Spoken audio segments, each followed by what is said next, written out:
Assalamualaikum warahmatullahi wabarakatuh. Perkenalkan, nama saya Lola Artina dengan NIM I2310130. Nah, di sini saya akan mempresentasikan bisnis model Canvas yang sudah saya buat. Nah, jadi sebelumnya saya ingin menjelaskan sedikit apa itu bisnis model Canvas.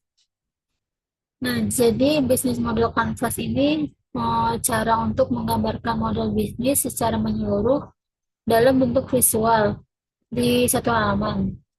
Nah, dengan bisnis model Canvas ini, kita bisa memberikan rancangan berpikir tentang bisnis yang akan kita buat.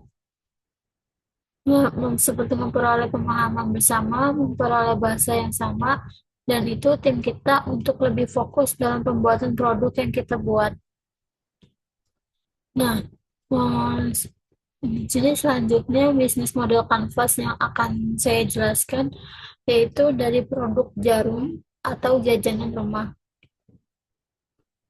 Nah, di sini jarum atau jajanan rumah ini adalah bisnis online yang menjual berbagai cemilan seperti kentang Mustafa, asinan Betawi, keripik singkong, dan keripik pisang. Produk makanan ini memiliki rasa yang gurih dan lezat sebagai teman di setiap kegiatan dan harga yang sangat terjangkau. Nah, di bisnis model Canvas yang saya buat ini dengan menjabarkan 9 unsur penting dari height yang akan saya buat. Dan di sini yang pertama ada customer segment. Yang dimana customer segment ini membahas tentang siapa target pasar yang akan kita tuju untuk produk yang kita punya. Jadi target pasar pada jajanan rumah ini yang pertama itu ada mahasiswa, ibu rumah tangga, pelajar, pegawai kantor, ataupun anak-anak. Nah, selanjutnya di rancangan kedua ini kita susun hal-hal yang menjawab permasalahan target sebagai solusi melalui produk yang kita punya.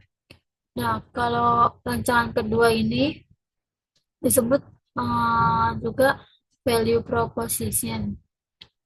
Nah, produk jajanan rumah ini memecahkan permasalahan konsumen dengan memberikan harga terjangkau, berbagai macam varian, menggunakan merek dan logo yang mudah diingat, produk yang halal, praktis, dan melestarikan makanan tradisional.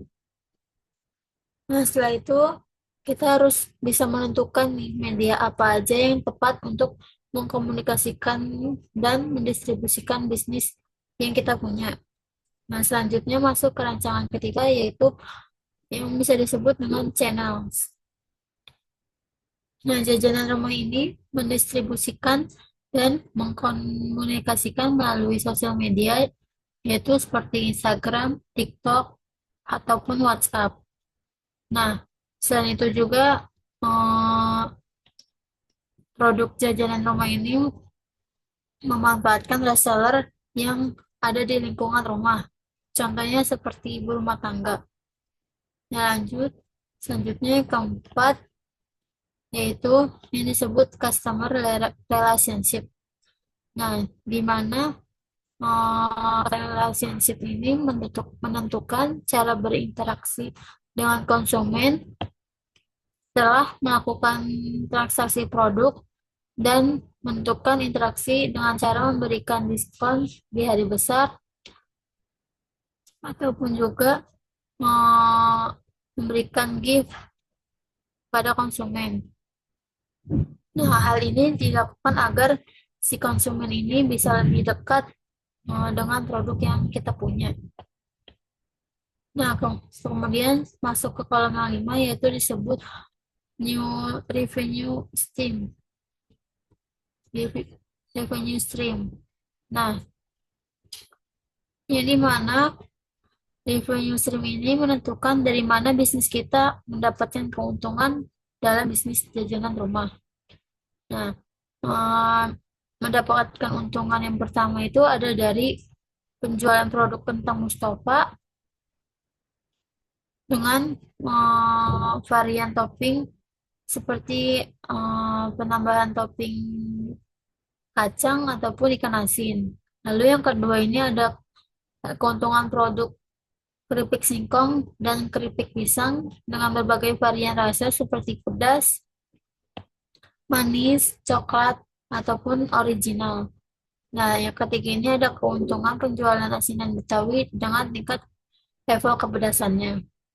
Nah, selanjutnya yang keenam itu ada key research. Nah, yang dimana rancangan yang ini berisi dengan apa yang harus kita punya untuk mendukung bisnis kita.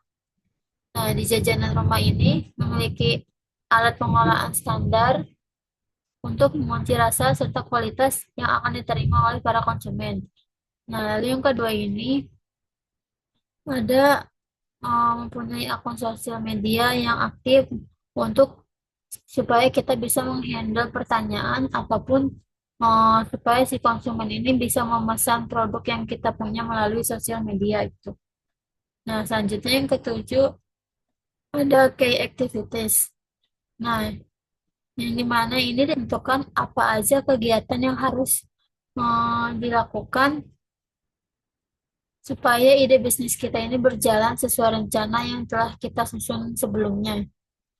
Nah, di jajanan rumah ini, dia ini menyiapkan promosi untuk promosi produk dan update produk di sosial media, terutama apabila jajanan rumah ini mempunyai varian rasa atau tingkat kelevelan yang baru atau yang belum diketahui oleh para konsumen. Nah, dengan begitu, maka si konsumen ini bisa lebih cepat mendapatkan informasinya tentang produk yang saya punya. Ya, lalu yang kedua ini ada menggunakan bahan produk berkualitas baik. Nah, dengan begitu si konsumen akan senang jika menggunakan produk yang kita punya. Nah, selanjutnya yang selanjutnya ini ada pay partner. Nah, di sini kita bisa menentukan siapa supplier dan partner yang tepat untuk bisnis yang akan kita buat. Nah, jajanan rumah ini menargetkan supplier dan partnernya yaitu di outlet yang strategis seperti tempat liburan atau rekreasi. Lalu yang kedua di sini ada minimarket atau tempat oleh-oleh yang bisa dikunjungi oleh orang-orang. Nah, selanjutnya yang ke-9 ini yang terakhir ada yang disebut eh, cost cost struktur. Nah, yang dimana ini menjelaskan biaya yang harus dikeluarkan untuk menjalankan ide bisnis kita gitu.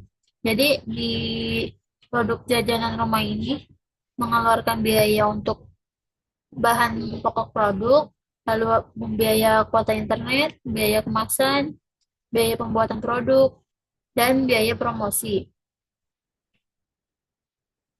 Mungkin cukup sekian penjelasan dari saya, kurang dan lebihnya mohon maaf.